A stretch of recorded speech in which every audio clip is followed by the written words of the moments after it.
Hello, this is Go, and today I'll be doing the voiceover based on the presentation of Amazon purchasing Whole Foods. So, what happened? In the June of 2017, Amazon purchased Whole Foods for 13.4 billion US dollars.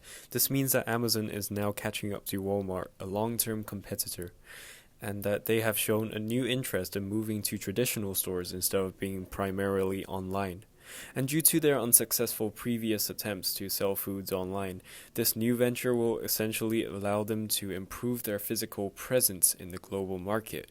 And thus, this means that Amazon is expanding even bigger, which has its merits as they are now able to exploit economies of scale, which I will explain further on in the presentation, and a more established reputation that can allow them to market their products more effectively. Moving on, so basically, the purchase of Whole Foods would most likely be the market penetration strategy from the Ansoff Matrix, as they have started selling fresh produce and other grocery items. And this is an example of accusation, which means that they took control of Whole Foods by purchasing the majority of their shares. And Amazon has chosen to expand through external growth, which is expansion through the purchase of other firms/companies, rather than through the expansion of existing sales and products, which would be internal growth. So let's move on to the advantages of this deal. So globalization is one of the major advantages from this deal. And globalization is the integration and interdependence of world economies. Globalization has an advantage on Amazon as it has increased their market penetration and share of market. Also, an increased market share has led to its revenues to increase by a large proportion. So therefore, globalization has allowed Amazon to create new jobs, which leads to them improving the world's economy as a whole as well as their image. Furthermore, Amazon has achieved economies of scale, which are the decreasing average costs as a company grows larger and expands. And by achieving this, they have gained a competitive advantage. And their main source of scale has come from its large investments in the shares of massive companies and corporations like Toys R Us, and the Target Corporation, and also the Circuit City stores. However, on the other hand, if Amazon continues to expand, then Amazon can risk falling into diseconomies of scale, which is when their average market cost will rise due to the sheer size of their organization. Amazon has used the increased use of internet to its advantage by basing their businesses online. This has increased its customer base by a huge proportion compared to a physical store. Moving on, let's talk about the negative effects. So basically the disadvantages of this deal. So first of all, there will be a negative effect on the cashiers and the farmers of Whole Foods, since the retail occupations may be in danger as artificial intelligence possesses the ability to replace cashiers and the workers of Whole Foods, as it is stated within the article by Mark Peroni.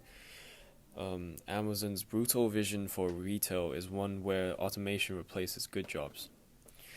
Furthermore, through this, we can hypothetically predict that there may be an increase in organic farming.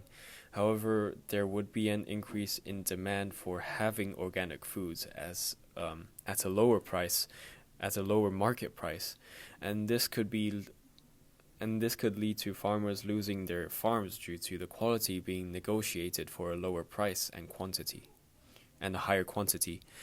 So hence, this shows why the purchase of Whole Foods by Amazon could be a potential risk for farmers as they could suffer from this. On the other hand, this can affect other brands. Now that Whole Foods and Amazon are working together, each of them has a support from one another with having Amazon by its side. So Whole Foods will have to increase its revenue from the 365 brands due to having access to Amazon's resources and their budget. So therefore, Whole Foods now has the ability to reduce their chain costs and spend more of their budget on the quality of their goods. And this can be a disadvantage for the market competition of 365 goods products. This is because 365 products is able to increase their quality of goods along with decreasing the price of their goods. And every other minor company would also struggle as they would have to make the decision on where they can lower their prices without it affecting their overall revenue. And we can sum this presentation up by saying that this business deal made by Amazon is a perfect marriage, as Amazon buying Whole Foods will bring opportunities that will increase the business ventures of Amazon as a whole. So previously, when Amazon attempted in selling food online, they were relatively unsuccessful. However, when they bought Whole Foods, they were able to complete their mission, and they now use their online platform for selling food products as well. So, which gives them a higher customer base compared to the physical stores. Although there could be a decrease in employment opportunities in the near future, as the employees could be replaced by AIs. However, this is an issue that could be resolved by providing alternative opportunities to these employees. Thank you very much. Hope you enjoyed the presentation, Miss West.